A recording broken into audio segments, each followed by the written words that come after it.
Hey everyone, welcome back to my mini vlog. तो आज देख स्टार्टिंग हो रही है सुबह सुबह अपने खेत में कुछ काम करने से। तो आप लोग सोच रहे होंगे कल तो मैं बुआ के घर में थी, तो मैं घर कब आई। ये मैं आपको बाद में बताऊंगी कि मैं घर कब आई और क्यों आई हूँ। तो सबसे पहले हम डे की स्टार्टिंग कर लेते हैं। तो यहाँ पे मैं आज आई थी नारायण वाले घर। तो यहाँ पे मैं लगी थी अपना काम करने। यहाँ पे भी कटिंग हुई थी, तो यहाँ पे भी बहुत सारा वेस्ट मटेरियल उठाने के लिए था। तो मैंने सोचा अब घर आई तो यहाँ पे मैं थोड़ा सा काम कर लेती हूँ, क्योंकि मम्मा घर में थे नहीं। तो मैंने सोचा यहाँ पे मम्मा की थोड़ी सी हेल्प भी हो जाएगी, तो मैं कर लेती हूँ। तो थोड़ी बहुत सी चीज़ें मैंने यहाँ से उठा दी थी। और उसके बाद फिर अच्छी खासी धूप भी लग गई थी, तो मैंने सोचा थोड़ी देर धूप में बैठ के विटामिन डी लेते हैं। तो मैं आपको बताती हूँ कि मैं घर कब आई। घर में कल आ गई थी, तो मैंने कोई भी वीडियोज़ वगैरह नहीं ली, बिकॉज नानी बीमार हो गई थी। उस वजह से मम्मा को जाना पड़ा था नानी के पास, और पापा अकेले थे घर में। तो मम्मा ने मुझे घर बुला लिया था, इसीलिए मैं घर आ गई थी। तो मैंने कोई वीडियो वगैरह नहीं ली घर आने की। तो यहाँ पे फिर मैं लगी थी थोड़ा बहुत और काम करने। यहाँ पे मम्मा ने कपड़े वॉश करके रख दिए थे मशीन में, तो यहाँ पे मैं लगी थी इनको धूप में डालने। पहले तो बहुत अच्छी खासी धूप लगी थी, बट बाद में मौसम बहुत ज़्यादा ख़राब हो गया था। ऐसा लग रहा था कि कभी भी स्नोफॉल हो सकता है, बट ऐसा होगा नहीं अभी।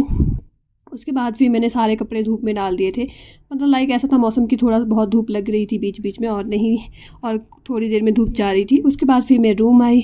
तो रूम में तो मैंने मतलब कपड़ों का तो आप देख ही सकते कैसी हालत करके रखी थी। तो मैंने सोचा सबसे पहले सफाई कर लेते हैं, और कपड़े भी सारे अच्छे से फोल्ड करके रख देते हैं साइड में, बिकॉज़ ऐसे रूम अच्छा नहीं लगता, क्योंकि सफाई तो करनी ही चाहिए। तो मैं अपना रूम क्लीन कर रही थी, और यहाँ पे मैंने सारे कपड़े फ़ोल्ड कर दिए थे, और कुछ कपड़े धूप में डालने थे, क्योंकि आजकल ठंड है। तो धूप में कपड़े डालने के बाद रात में सही गर्मा गर्म कपड़े अच्छे रहते हैं सोने के लिए भी। तो यहाँ पे मैंने बेडशीट भी ठीक कर दी थी, और ये बेडशीट बहुत ज़्यादा काम आती है सर्दियों में, इतनी गर्म होती है।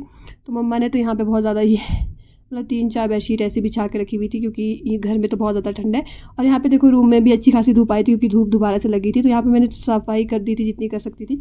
और फिर मैं लगी थी झाड़ू मारने, क्योंकि पुराने वाले घर में तो मैंने सुबह ही झाड़ू मार दिया था। तो यहाँ पे मैं अब आ गई थी नए वाले घर में झाड़ू मारने। तो यहाँ पे फिर मैंने अच्छे से सफाई करी, और रूम में भी झाड़ू मारे, फिर मैंने हॉल में भी झाड़ू मारा। तो मतलब बहुत ज़्यादा धूल आ जाती है अंदर, पता नहीं कहाँ से हम मतलब इतनी सफाई रखते हैं फिर भी इतनी ज़्यादा धूल आ ही जाती है। तो यहाँ पे मैंने सोचा कि अच्छे से ही झाड़ू मार लेती हूँ, सफाई कर लेती हूँ, ताकि मम्मा मुझे बोले नहीं कि सफाई क्यों नहीं करी है, क्योंकि मम्मा को बहुत ज़्यादा सफाई चाहिए होती है। उसके बाद दिन के टाइम फिर मुझे हो रही थी मैगी खाने की क्रेविंग, तो मैंने यहाँ अपने लिए मैगी बना ली थी और चाय भी बना ली थी। फिर हो गई थी इवनिंग के टाइम, तो फिर मम्मा ने मुझे कहा था कि आग जला लेना। तो यहाँ पे मैं कुछ लकड़ियाँ इकट्ठे करने लाई थी, क्योंकि पतली लकड़ियाँ बहुत ज़्यादा ज़रूरी थी आग जलाने के लिए पहले। और फिर मैं आ गई थी घर, और यहाँ पे मैंने आग भी जला रही थी। बाकी मिलता है आपको कल व्लॉग में।